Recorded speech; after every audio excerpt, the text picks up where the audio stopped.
आज हम बात करेंगे कि संधारित्र की प्लेटों के मध्य कोई अगर पराविद्युत माध्यम भर दिया जाए तो उसकी धारिता वगैरह पर क्या प्रभाव पड़ेगा या फिर विद्युत क्षेत्र पर क्या प्रभाव पड़ेगा। ठीक, तो इसके अंदर अगर मैं ये देखूं कि मैंने समांतर प्लेट संधारित्र लिया है जिसमें दो प्लेटें ली। एक प्लेट ए है जिसपे अंदर की साइड आगे मान लो प्लस, और दूसरी प्लेट अपने बी ली जिसके अंदर की साइड आवेश क्या है माइनस। एक पे प्लस और एक पे माइनस। तो अगर ये प्लेटें हैं तो कल आपने इसके अंदर के विद्युत क्षेत्र की बात की थी जिसे लिखा था सिग्मा अपॉन एप्सिलॉन नॉट। ठीक है, तो इसका पृष्ठावेश घनत्व अगर सिग्मा है तो इसका क्या आएगा माइनस सिग्मा। ठीक है, क्योंकि एक आवेश प्लस का और एक आवेश किसका माइनस का। अब इसके अंदर एक चीज और भी बात की थी कि ये प्लस और ये माइनस है तो उसके कारण विद्युत क्षेत्र की दिशा ये आ रहा है, यानी ये विद्युत क्षेत्र आ रहा था किसके कारण है संधारित्र की प्लेटों के कारण, जिसकी दिशा ए से किस ओर है बी की ओर। और इस ई का वैल्यू अपने निकाला था, ई का वैल्यू आया था सिग्मा अपॉन एप्सिलॉन नॉट। ठीक है, सिर्फ इसके लिए संधारित्र के लिए जब तक इसके अंदर कोई भी माध्यम नहीं भरा हुआ है।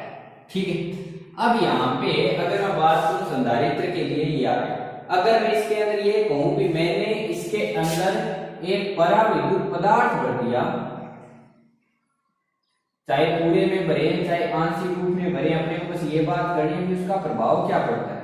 मैंने यहाँ पे एक पराविद्युत पदार्थ भर दिया जिसका परावर्तन कितना है एप्सिलॉन आर। ठीक है, तो अगर मैं बात करूं माध्यम बनने के पश्चात,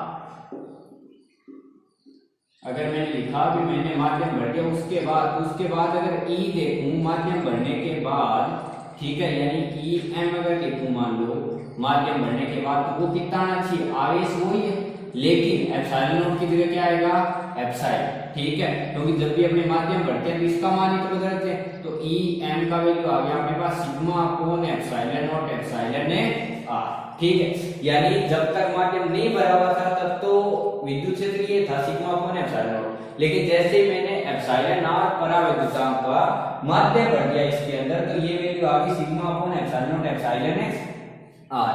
अब पराविद्युत पदार्थ बढ़ने से फर्क क्या पड़ेगा।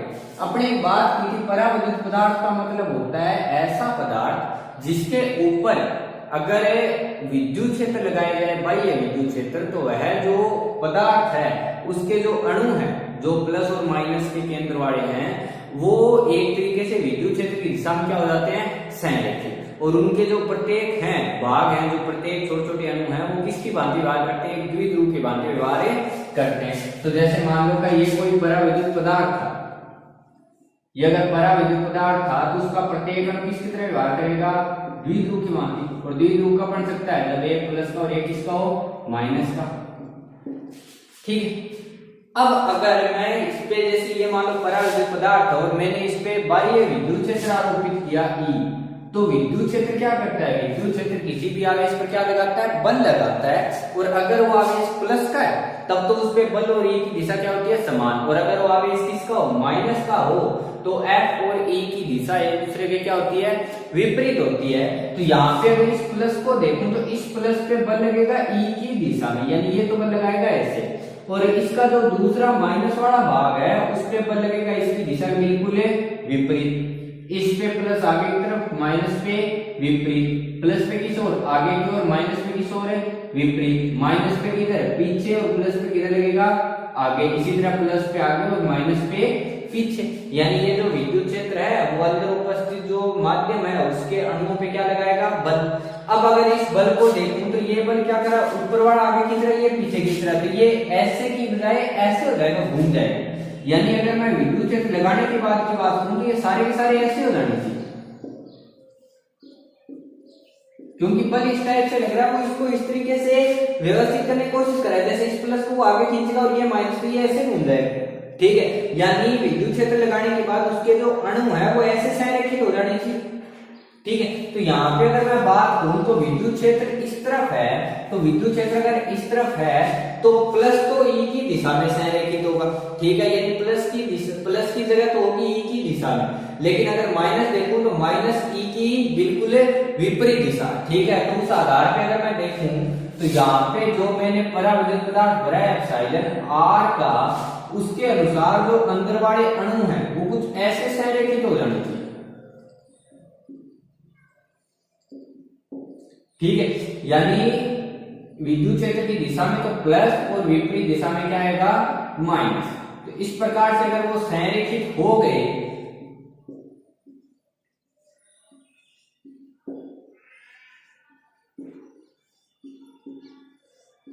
ये हो रहा है भाई ये विद्युत क्षेत्र लगाने का, क्योंकि जो विद्युत क्षेत्र है वो उस पे बल लगाएगा, और मैंने मान लिया कि उसके कारण जो एप्सिलॉन आर का जो पराविद्युत पदार्थ है वो इस तरीके से क्या हो गया, संरेखित। तो अब अगर मैं इस डायग्राम को गौर करूं, ठीक है, तो अगर इस पराविद्युत पदार्थ के अंदर देखूं तो पराविद्युत पदार्थ में अगर देखूं तो ये स्थिति कुछ ऐसी है, जो प्लस वाली प्लेट है ए की, उस प्लेट के पास में पराविद्युत पदार्थ की जो परत है, उस परत पे कौन सा वेग दिखाई दे रहा है अपने को, माइनस दिखाई दे रहा है। यानी प्लस वाले के बिल्कुल समीप जो प्लेट है उस पे क्या आ रहा है, माइनस। उसके बाद प्लस माइनस है, फिर प्लस माइनस इस तरीके से चल रहा है, फिर आगे प्लस माइनस इस तरह। लेकिन अगर मैं सबसे लास्ट प्लेट की बात करूं, जो संधारित्र की माइनस वाली प्लेट है, उसके पास जो पराविद्युत पदार्थ की परत आएगी, उस पे कौन सा वेग दिख रहा है अपने को, प्लस। ठीक है, तो अगर मैं पराविद्युत पदार्थ बढ़ने के बाद बात करूं, तो पराविद्युत पदार्थ बढ़ने के बाद जो पराविद्युत पदार्थ की जो साइड वाली दोनों परतें हैं, उनपे एक पे अपने को माइनस दिख रहा है और दूसरी परत पे क्या दिख रहा है, प्लस। और बीच वाले जो आवेश हैं वो एक दूसरे को कट करके कितना हो जाएंगे, जीरो, क्योंकि प्लस माइनस जीरो।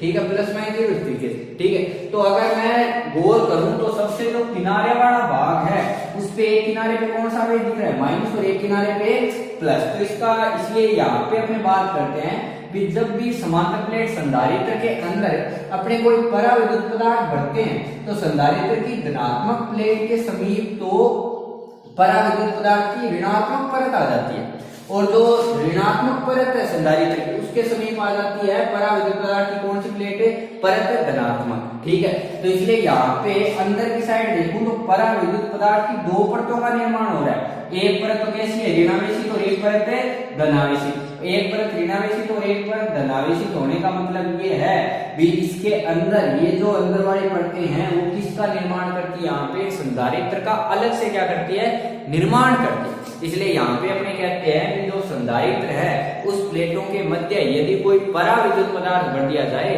तो पराविद्युत पदार्थ की एक परत ऋणात्मक और एक परत धनात्मक होने के कारण वह भी किसकी भांति व्यवहार करने लगता है, एक संधारित्र की भांति व्यवहार करने लगता है। ठीक है, तो यहाँ पे अगर मैं देखूं सीधा सा पराविद्युत पदार्थ जो है,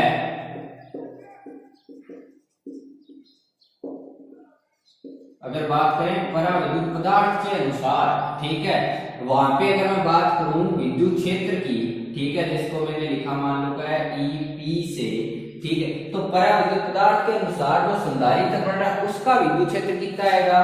अगर पराविद्युत पदार्थ को मैं अलग लेके चलूं, ठीक है, और वो भी किसकी तरह व्यवहार करेंगे, संधारित्र की, तो पराविद्युत पदार्थ का जो पूरा आवेश है जो संधारित्र के रूप में व्यवहार कर रहा है वो सिर्फ दो परतों के रूप में दिखाई दे रहा है। ठीक है, अगर यहाँ पे बात करूं संपूर्ण संधारित्र की, तो उसके अंदर बात आएगी माध्यम की। लेकिन अगर मैं ये कहूं कि मैंने सिर्फ संधारित्र को अलग अलग करिए, संधारित्र की प्लेटें अलग है और जो पराविद्युत पदार्थ बना है, ठीक है, उसकी मैंने प्लेटें क्या मानी है, अलग। यानी बीच वाला जो सी डी है, यानी सी और डी जो संधारित्र बन रहा है दोनों प्लेटों से मिलके, उसको अगर मैं बाहर निकाल लूं अलग से, तो उसके कारण जो विद्युत क्षेत्र आएगा, ठीक है, वो भी कितना प्राप्त होगा, ये भी एक संधारित्र की तरह, तो वो प्राप्त होगा अपने को सिग्मा अपॉन एप्सिलॉन नॉट। लेकिन ये जो अंदर वाला प्लस माइनस का जो आवेश घनत्व है, ठीक है, वो निर्भर करेगा पराविद्युत पदार्थ पर भी, पराविद्युत पदार्थ है कैसा। इसलिए इसको मैं सिग्मा नहीं लिख सकता, मैंने लिखा सिग्मा पी से। ठीक है, ये जो है वो पराविद्युत पदार्थ के लिए लिख रहा हूं। ठीक है, तो यहाँ पे मैंने ईपी को लिखा क्या लिख सकता हूँ, sigma P upon epsilon not. तो यहाँ पे मैं संधारित्र के लिए तीन अलग अलग चीजें लिख सकता हूँ। अगर सिर्फ संधारित्र होता तो उसको लिख सकता हूँ मैं सिग्मा अपॉन एप्सिलॉन नॉट। और अगर मैं ये देखूं भी मैंने सिर्फ माध्यम भरने के बाद पूरे निकाय की एक साथ बात करूं, तब संधारित्र के प्लेटों के मध्य क्या आ गया एक माध्यम, तो उसको लिख सकता हूं सिग्मा अपॉन एप्सिलॉन। ठीक है, लेकिन अगर इसके अंदर मैं पराविद्युत पदार्थ का व्यवहार देखूं तो पराविद्युत पदार्थ के व्यवहार के अनुसार जो पराविद्युत पदार्थ है वो अंदर एक नए संधारित्र का क्या कर रहा है, निर्माण। और उसके लिए मैं क्या लिख सकता हूँ, सिर्फ अगर वो अंदर वाले संधारित्र की बात करूं, यानी सिर्फ पराविद्युत पदार्थ वाले संधारित्र की अगर मैं बात करूं तो उसको क्या लिख सकता हूँ, sigma P upon epsilon not. अब यहाँ पे अगर क्लियर करें अपने, तो ये चीज है प्लस और ये चीज क्या है, माइनस है। तो अगर मैं C और D के अनुसार संधारित्र का निर्माण करूं तो उसके विद्युत क्षेत्र की दिशा बिल्कुल विपरीत आ रही है, यानी EP की दिशा उसके बिल्कुल क्या आ रही है, विपरीत, क्योंकि माइनस की साइड उसका प्लस और प्लस की साइड क्या है, माइनस। ठीक है, तो यहाँ पे अगर मैं कहूं तो अंदर वाले बिंदु पर जो है उस पे एक नया विद्युत क्षेत्र उत्पन्न हो रहा है। ठीक है, इसलिए यहाँ पे अपने बोल सकते हैं कि जब पदार्थ समांतर प्लेट संधारित्र के मध्य पराविद्युत पदार्थ भरा जाता है तो वह जो पदार्थ है वो भी एक किसकी तरह व्यवहार करने लगता है, संधारित्र की भांति व्यवहार करने लगता है, जिसके कारण उसका स्वयं का एक आंतरिक विद्युत क्षेत्र उत्पन्न होता है, जिसे किसके द्वारा दर्शा रहे हैं, EP से। और ये जो EP की दिशा है वो जो बाह्य प्लेटों का खुद का विद्युत क्षेत्र है उसकी दिशा बिल्कुल क्या होती है, विपरीत। ठीक है, तो प्लेटों का खुद का विद्युत क्षेत्र वो तो इस साइड था, जबकि जो समांतर प्लेट संधारित्र का जो विद्युत क्षेत्र बना है वो बिल्कुल उसके क्या बना है, विपरीत। तो जिसकी दिशा बिल्कुल उसके क्या होती है, विपरीत। तो अगर मैं बात करूं आंतरिक बिंदु के लिए, ठीक है, कोई भी बिंदु अगर उसके अंदर स्थित है तो उस पर परिणामी विद्युत क्षेत्र की बात करूं तो जैसे ये EP है बिल्कुल है विपरीत। तो अतः अगर मैं बात करूं किसी भी आंतरिक बिंदु पर कुल विद्युत क्षेत्र की, ठीक है, टोटल की अगर मैं बात करूं तो टोटल विद्युत क्षेत्र के लिए अगर देखूं तो दो सदिशों का योग ही तो होता है, यानी E और प्लस में क्या आना चाहिए, EP, क्योंकि अध्यारोपण का सिद्धांत यही बात कहता है। और अगर मैं सिर्फ परिमाण के लिए बात करूं E टोटल की, तो E टोटल की अगर सिर्फ परिमाण के लिए बात करूं तो दोनों जो E है उनकी दिशा एक दूसरे क्या है, विपरीत है, जिसको मैं लिख सकता हूं E माइनस EP। तो E का वैल्यू अपने पास कितना है, E का वैल्यू अपने पास है सिग्मा अपॉन एप्सिलॉन नॉट। और अगर मैं EP की बात करूं तो उसको लिख सकता हूं sigma P upon epsilon not. जबकि E टोटल का मतलब जब मैंने माध्यम वगैरह भरने के बाद संधारित्र का कुल संधारित्र के कुल विद्युत क्षेत्र की बात करूं तो संधारित्र का कुल विद्युत क्षेत्र कितना आता है, sigma upon epsilon naught. Epsilon है R, यानी टोटल मिलना चाहिए अपने को sigma upon epsilon naught, epsilon है R। तो यहाँ पे ये लिख सकता हूँ सिग्मा अपॉन में अगर मैं देखूं एप्सिलॉन नॉट एप्सिलॉन R, तो यहाँ पे अगर मैं इसको कॉमन लूं 1/एप्सिलॉन नॉट, ये अपने पास बचा सिग्मा माइनस सिग्मा P, तो एप्सिलॉन नॉट से एप्सिलॉन नॉट कैंसिल आउट, तो इसको ये लिख सकते हैं sigma upon epsilon R equals to sigma minus sigma P। तो सिग्मा P को इस साइड ले आओ, सिग्मा P को इस साइड लेके आऊं तो ये sigma minus sigma upon epsilon है R। ठीक है, तो इसको ये लिख सकते हैं सिग्मा P इक्वल्स टू, अगर सिग्मा कॉमन लूं तो 1 माइनस 1 अपॉन एप्सिलॉन है R। ठीक, तो यहाँ पे अगर अपने इस बात को और क्लियर करें,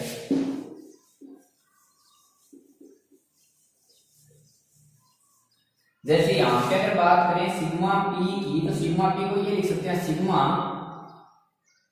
एलसीएम एप्सिलॉन R, तो ये आ गया एप्सिलॉन R माइनस 1। ठीक, अब किसी भी संधारित्र के अंदर अपने एक नई चीज की बात करते हैं, जैसे मान लो एक संधारित्र के लिए अगर अपने उसके अंदर पराविद्युत पदार्थ भरा है तो पराविद्युत पदार्थ भरने के बाद अपने ये पता चला भी उसके जो द्विध्रुव है उसका जो आवेश है वो एक तरीके से संरेखित हो रहे, यानी एक साइड प्लस और एक साइड माइनस। तो इसलिए यहाँ पे प्रक्रिया मानते हैं ध्रुवण की। कैसे, जैसे अपने ध्रुवण की प्रक्रिया के अंदर बात की थी, एक सिरा किसका होता है, प्लस का, और एक सिरा किसका होता है, माइनस का। इसी प्रकार से अगर पराविद्युत पदार्थ भरा है तो पराविद्युत पदार्थ का जो एक परत है वो तो हो रही है माइनस की और एक परत किसकी हो रही है, प्लस की। इसका मतलब यह है कि वहां पे एक तरीके से एक साइड माइनस और एक साइड प्लस नया बन गया। ठीक है, और इस प्रक्रिया को क्या बोल सकते हैं हम, ध्रुवण। इसलिए किसी भी संधारित्र के लिए यहाँ पे एक नई राशि का निर्माण होता है जिसे बोलते हैं उसका ध्रुवण सदिश। ठीक है, तो अगर मैं बात करूं ध्रुवण सदिश की,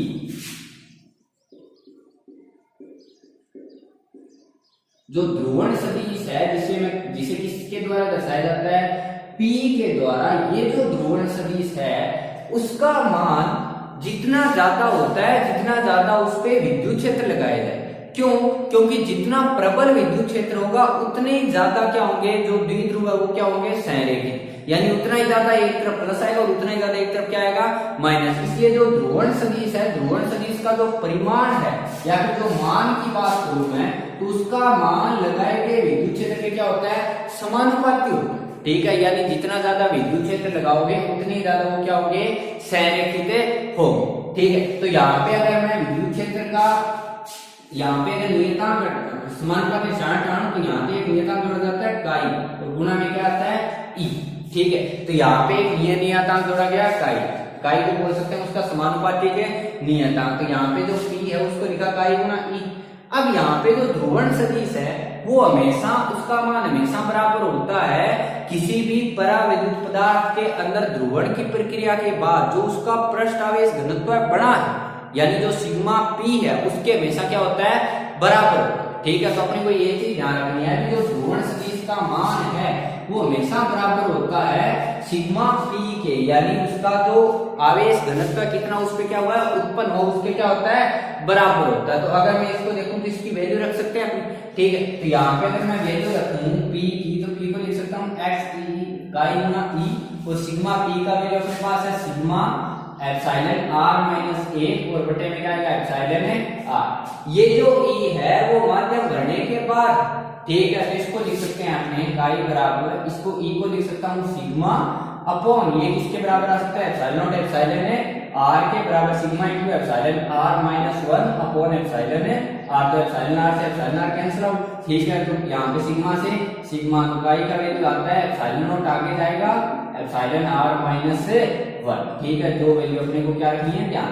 ठीक है, तो यहाँ पे अगर अपने बात करें ध्रुवण सदिश की, तो ध्रुवण सदिश का मतलब होता है कितनी क्षमता से एक तरीके से जो आवेश है, ठीक है, वो क्या हो रहे हैं, संरेखित हो रहे हैं। ठीक है, इसलिए यहाँ पे जो P है वो विद्युत लगाए गए विद्युत क्षेत्र के क्या होता है, समानुपाती होता है, जिसके आधार पे अपने ये बोल सकते हैं।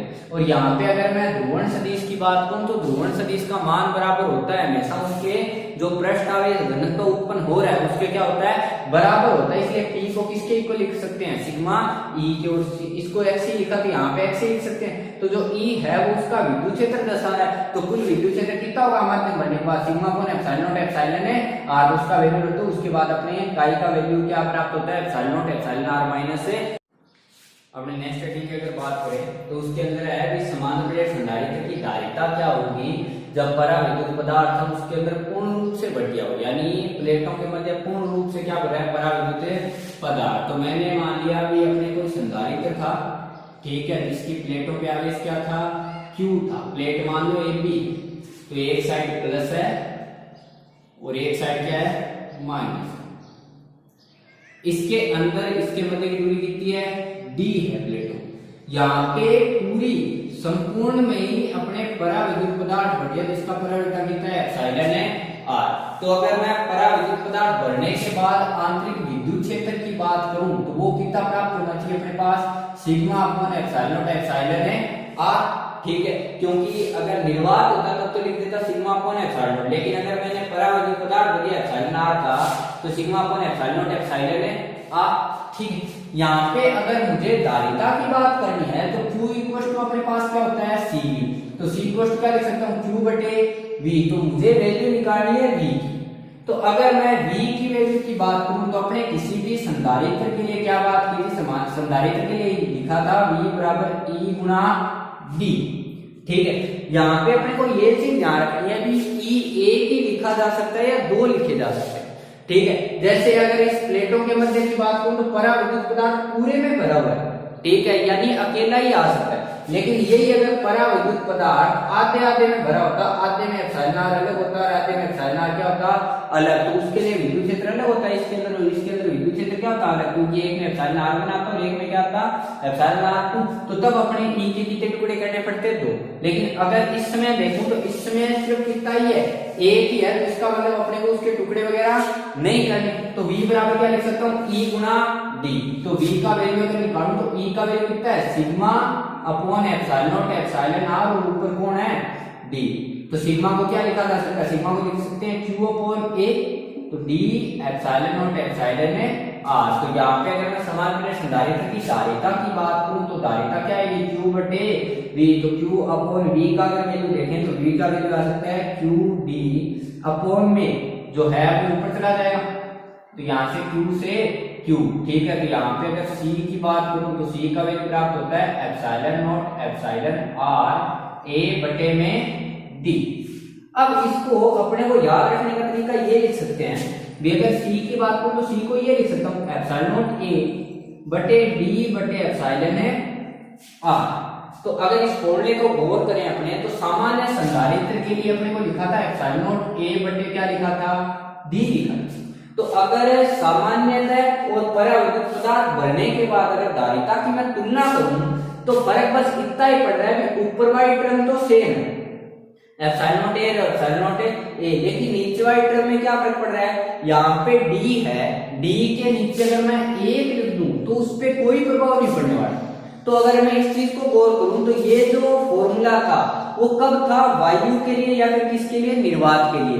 तो यहाँ पे अगर वायु या निर्वात के पराविद्युतांक की बात करूं तो उसका वैल्यू कितना होता है 1, इसलिए गौर से अगर देखें तो डी अपॉन में 1 है, यानी ऊपर दूरी और नीचे उसका पराविद्युतांक। यहाँ पे अगर देखूं तो वायु तो है, पराविद्युतांक कितना भरा हुआ है एप्सिलॉन आर कितनी दूरी तक है डी दूरी तक, तो ऊपर की टर्म तो सेम है, लेकिन नीचे क्या है कितनी दूरी है और कितनी दूरी तक जो पदार्थ भरा गया उसका पराविद्युतांक कितना है, यानी डी बटे क्या है एप्सिलॉन आर, यानी ये इनके मध्य की दूरी कहां तक है, कितनी दूरी तक है, और उसके नीचे क्या रहा है एप्सिलॉन आर यानी उसका पराविद्युतांक, ठीक है। इसलिए अपने को ध्यान रखना है जब भी किसी संधारित्र के अंदर प्लेटों के मध्य अगर परावर्तित पदार्थ भरे तो उससे क्या प्रभाव पड़ेगा, ऊपर वाली टर्म तो रहेगी सेम, नीचे क्या टर्म आती है, नीचे आती है दूरी और बटे में उसका पराविद्युतांक। अगर यहाँ पे वायु होती तो डी बटे क्या आता 1, अगर यहाँ पे पानी होता तो डी बटे कितना आता 80, अगर यहाँ पे कोई धातु होती चालक वगैरह तो उसके लिए कितना आता एप्सिलॉन आर, इसका क्या आता अनंत, ठीक है। तो इसलिए अपने को अगर कोई समांतर संधारित्र में मैंने पूर्ण रूप से भर दिया है तो उसको लिख सकता हूँ एप्सिलॉन नॉट ए